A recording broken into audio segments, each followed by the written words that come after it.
কে ওখানে?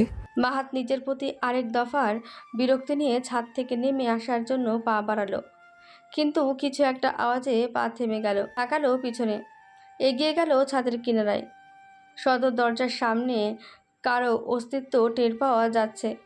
অন্ধকারে পুরুষ নাকি মহিলা তা বোঝা অন্ধকারে পুরুষ নাকি মহিলা তা বুঝতে না পারলেও কেউ একজন তো আছে তা বুঝতে পারছে। কিন্তু কে এত রাতে? হাত ঘড়িতে সময় দেখে নিল মাহাত। এখন বাজে রাত 1টা। গ্রামে এটা বিশাল রাত। মাহাতের ভ্রু কুঁচকে আসলো। শুনেছিল গ্রামে চোর ডাকাতের উপক্রম বেশি। আবার তারা নয় তো। বাড়ির কাউকে জানানো উচিত কিনা এই নিয়ে একটুখানি ভাবলো। তারপর তড়িঘড়ি করে ছাদ থেকে নেমে আসলো, দাঁড়ালো অন্দরমহলে দরজার কাছে। টের পেল এদিকে এগিয়ে আসছে কেউ, তবে একজন নয়, দুজন। ফিসফিস কণ্ঠ শুনে মাহাত আড়ালে লুকালো। চোর ডাকাত কিনা তা বুঝতেও পারছে না, তবে অনেক ভেবে সিদ্ধান্ত নিল পাশের ঘরে থাকা নুরুল আলম এর বড় ছেলে সোহেলকে ডাকবে। সে মোতাবেক পিছিয়ে আসতে নিল ধীরে। হুট করে কিছু একটার সাথে আটকে গেল ঘড়িটা। টান দিতেই হাত থেকে ঘড়িটা পড়ে গেল। শব্দ হলো সামান্য। সামান্য যেতেই থেমে যেতে হলো। ক্ষণিকের জন্য তার নজর অন্ধকার মেঝেতে নিবদ্ধ হলো। তখনই আবার সামনে তাকালো, কিন্তু নেই আর। মাহাতের চোখের পলকে উধাও হয়ে গেল জ্যান্ত মানুষ দুটো। সদর দরজার দিকে কাউকে ছুটে যেতে দেখতে পেল শেষে। মাহাতও তখন ছুটে গেল, কিন্তু অন্ধকারে কাউকে দেখতে পেল না, কেবল ছায়া ছাড়া। শিউলি ঘরে বসে জবেদা বিবির পা টিপে দিচ্ছে। পা দুটো কেমন ফুলে উঠেছে। বয়স 60-এর ঘরে গিয়েছে। এই বয়সে হাঁটাচলা পারত ভালোই। হুট করে অসুখ এসে পা দুটোকে অবশ করে দিল যেন। পা টিপতে টিপতে জবেদা বিবির মুখের দিকে তাকালো শিউলি। ঘুমিয়ে আছেন তিনি। শিউলির দৃষ্টি হট করে ছলছল হয়ে গেল। বয়স বাড়লে মানুষ হারানোর সময় যে কমে আসে, এটা ভেবে বুকের ভেতর মোচড় দিল। কান্না পেল আগাম হারানোর ব্যথা অনুভব করে। এমন সময়ই মালার কণ্ঠ শুনতে পেল ও। শিউলি, তোরে নিধি আপাই ডাকতেছে, জলদি আই। শিউলি চোখ মুছে ঘর থেকে বের হলো। মালার কণ্ঠে উৎফুল্ল দেখা যাচ্ছে, কিন্তু কারণ কি তা জানতে শুধালো। নিধি আপা ডাকতেছে কেন জানিস? না, খালি কইলো তোরে ডাকতে, কি জানি কাজ আছে। আচ্ছা, কিন্তু তুই এত আনন্দিত কেন? অবাক হয়ে জানতে চাইল শিউলি। মালা লাজুক হাসলো। লজ্জা লজ্জা ভাব নিয়ে উত্তর দিল। ডাক্তার সাহেবরা সেখানে আছেন, গেলে তাদের সাথে দেখা হইব। মাহাত ডাক্তার সাহেব ছাড়াও আরেক ডাক্তারের সঙ্গে আমার কথা হইল আইজ। কি ভালো কথা কয়। আমার হাতে কদম ফুল ছিল, সেগুলো নিয়ে ধন্যবাদ কইছে। শেষ কথাটুকু বলতে গিয়ে মালার লজ্জাবোধ আরও বেশি হলো। লজ্জা মিশ্রিত মুখ ঢেকে হেসে কথা শেষ করলো। শিউলি হাঁ করে তাকিয়ে রইল। তারপর উঠোন হতে ওর মাকে উদ্দেশ্য করে বলল। মা মাতবর বাড়ি যাইতাছি, দাদিরে ঔষধ খাওয়াইয়া দিছি, ঘুমাইতাছে। ঠিক আছে, তয় জলদি আসিস। তোর আব্বাই নদীতে গেছে মাছ আনতে, আইলে মাছ 5 বার হইব। আচ্ছা। শিউলি আর মালা ছুটল মাতব্বর বাড়ির দিকে। খুব বেশি দূর নয়, এই তো কয়টা বাড়ি ছেড়ে মাতব্বর বাড়ির দেখা মিলছে। মাতব্বরের যমজ মেয়ে হলেও নীরা সামান্য আগে জন্মেছিল, এজন্য সে একটু বড়, আর নিধি ছোট। শিউলির নিধির সঙ্গে বেশ ভাব। মালার পরে সেই শিউলির দ্বিতীয় সঙ্গী। নীরা অবশ্য তাকে একটু সহ্য কমই করতে পারে। মাতব্বর গিন্নি আর নিধি ভালো বলে যায় সেখানে। নাজির ভাই যেন ভালো, তবে তিনি জেলা শহরে তার ফুপুর বাড়ি অধিক দিন থাকেন ব্যবসার কাজে। পথে হঠাৎ শিউলির নজরে বলল, মাতব্বর বাড়ির পাশে অশোক গাছের নিচে দুটো শালিক পাখি বসে আছে। একটা ডানা ঝাপটানোর চেষ্টা করছে, কিন্তু পারছে না। আরেক পাখি একটু করে উড়ছে, আবার ফিরে আসছে অন্য পাখিটার কাছে, হয়তো সঙ্গী তার। শিউলির থেমে যাওয়া দেখে মালা পিছনে তাকালো। দাঁড়াইলি কেন? আই। তুই যা, আমি আসতাছি। মালা একাই ছুটে চলে গেল। তার মধ্যে অন্যরকম প্রফুল্ল কাজ করছে, তা ওর মুখ দেখে বুঝতে পারা যাচ্ছে। শিউলি এগিয়ে গেল পাখিটার কাছে, বসে পড়ল মাটিতে। অন্য পাখিটা ওকে দেখে উড়ে গেল। ওর মাথার উপর চিৎকার করছে আর ডানা ঝাপটাচ্ছে। শিউলি মাটি থেকে পাখিটাকে 2 হাতে তুলে নিল। দেখতে পেল ডানায় আঘাত পেয়েছে। মনে হচ্ছে ভেঙে গেছে কিংবা গুরুতর আঘাত। কেমন ডানায় চামড়ার ভেতরে রক্তগুলো কালো বর্ণ ধারণ করেছে। এটা দেখে শিউলির খুব মন খারাপ হলো। পশু পাখি শিউলির অনেক পছন্দের। তাদের কষ্ট সহ্য করতে পারে না সে। কি করবে এটাকে বুঝতে পারল না। কয়েকবার এদিক সেদিক তাকিয়ে কিছু একটা খোঁজার চেষ্টা করলো। তারপর পেয়েও গেল। কি একটা গাছের পাতা হাতের তালুতে কষলে রস লাগিয়ে দিল ডানাতে। কিন্তু সারবে কিনা এই চিন্তা গেল না মন থেকে। আঘাতটা বেশ এখানে কি করছো তুমি? আফসানার কণ্ঠে শিউলি চমকে উঠল। পিছনে তাকিয়ে দেখল ডাক্তারদের সঙ্গে আসা শহরের মানুষ তার দিকে উত্তরার আশায় চেয়ে আছে। হাতের পাখিটার দিকেও নজর দিয়েছে। সঙ্গে আরেকজনও আছে। শিউলি উত্তর দিল, পাখিটার ডানায় আঘাত লাগছে, উঠতে পারতেছে না, তাই এই পাতার রস লাগিয়ে দিলাম, যদি ভালো হয় এই আশায়। শিউলির আধার মুখে বলা কণ্ঠস্বর শুনে আফসানা বেশ অবাক হলো। যেখানে অনেকে মানুষের ব্যথা নিয়ে ভাবে না, সেখানে একটা পাখির জন্য এত কাতর।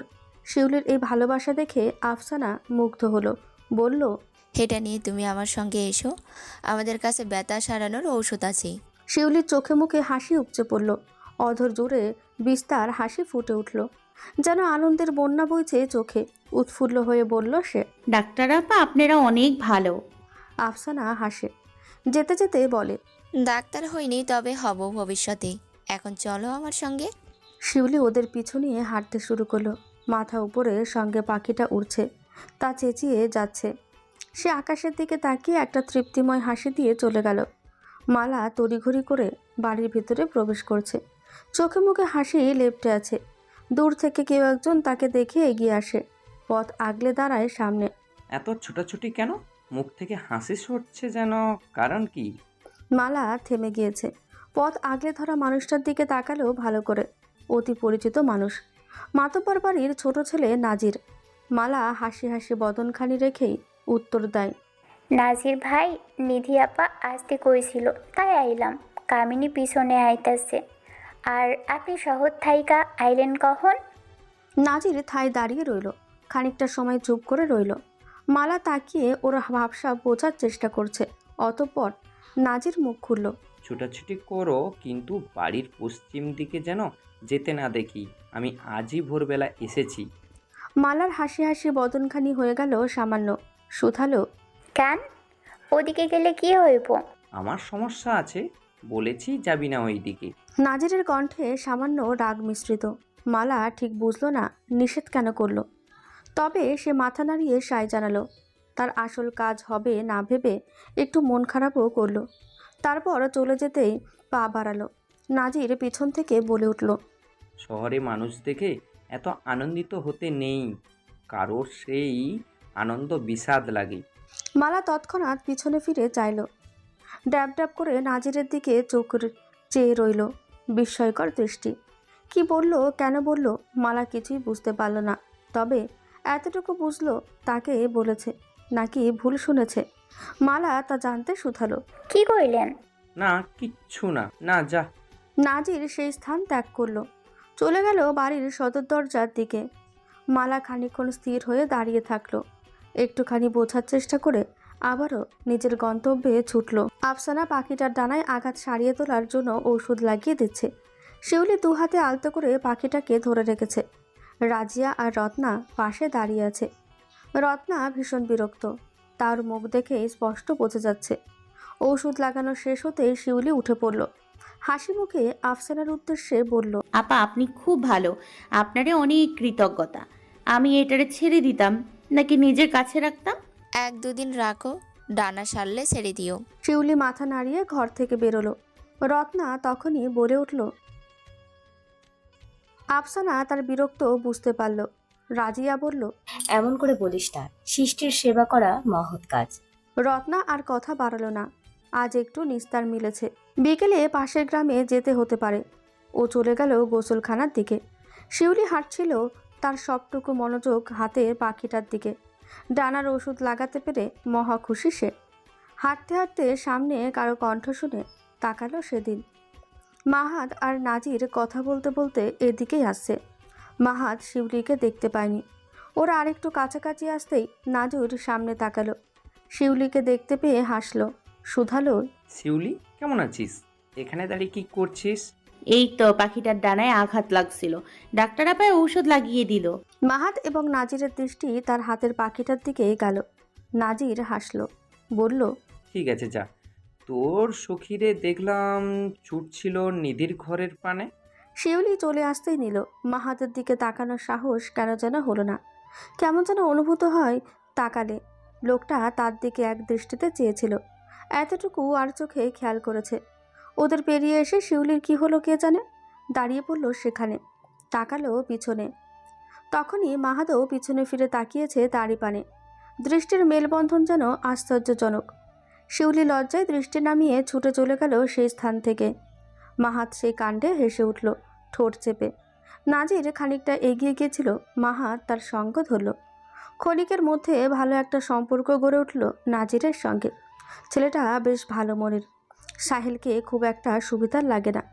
খুব সকালে দেখেছিল এক লোক এসেছিল খাবার জন্য চাল নিতে, কিন্তু তিনি দিলেন না। মাতব্বর তখন বাড়ি ছিলেন না, বরঞ্চ মাতব্বরগিন্নি তা শুনে চুপ করে চাল দিয়েছিল একটা ব্যাগে করে।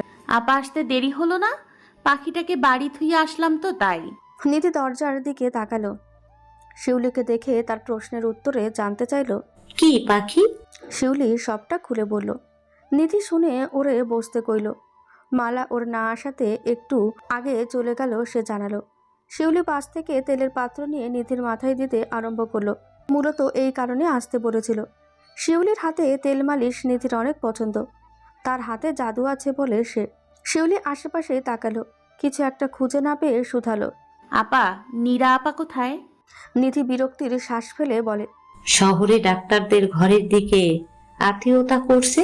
শিউলি অবাক হলো বেশ, বিস্ময় নিয়ে বলল, নীরা আপা আতিথ্যতা করছে যে নিজের জলটুকু এনে খাইতে চায় না? শিউলির কথায় নিধি খিলখিলিয়ে হেসে উঠল। শিউলি তেল মালিশ বাদ দিয়ে তাকায় ওর পানে। নিধি হাসি থামিয়ে বলে, শহরে মানুষ আবার ভালো লাগছে, এই জন্য এত পিরিত, বুঝেছিস? শিউলি পুরো না বুঝলেও একটুখানি বুঝলো।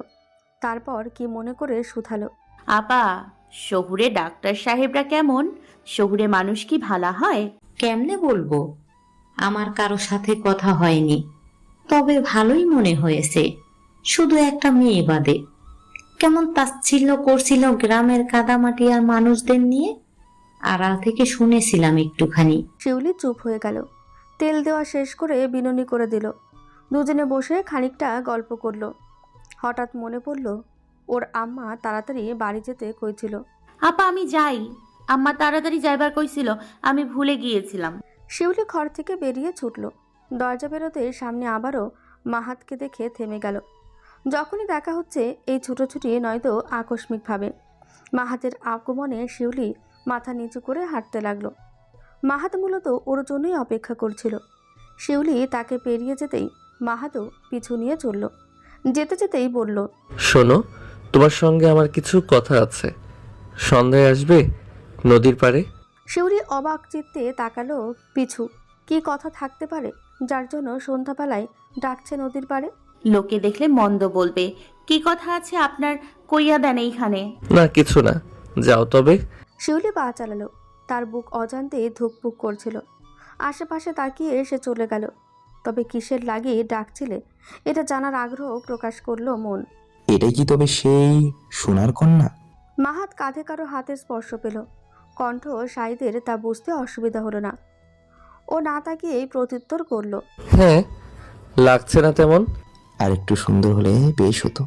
মায়াময় চেহারা কাছে অতীব সুন্দরীও হার মানবে।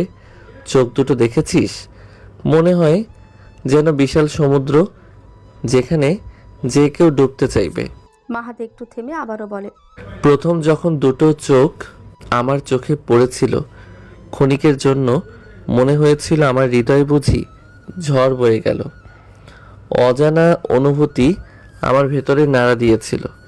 এ কি ভালো লাগা, নাকি শুধু এক চরিত্রের মোহে পড়ে তাকেই খুঁজে চলা? এক পলক হৃদয়ে দোলা লাগা মোটেও সুবিধার নয়। ভালো লাগা থেকে ভালোবাসার জন্ম হয়, চরিত্রের মোহে নয়। বাস্তবে তাকে ভালো লেগেছে বলেই এত তোলা হয়েছে হৃদয়। সাইদের উত্তরে মাহাত স্থির রইল, নড়ল না একটু। একটু ভাবুক হয়ে ঠোঁট চেপে ধরল। তারপর বলল, তাহলে এখন কি করব? রোগীর আরেকটু সুস্থ হয়ে গেলে তো এই গ্রাম ছেড়ে চলে যেতে হবে। চলে গেলে কি ভালো লাগা হারিয়ে যাবে?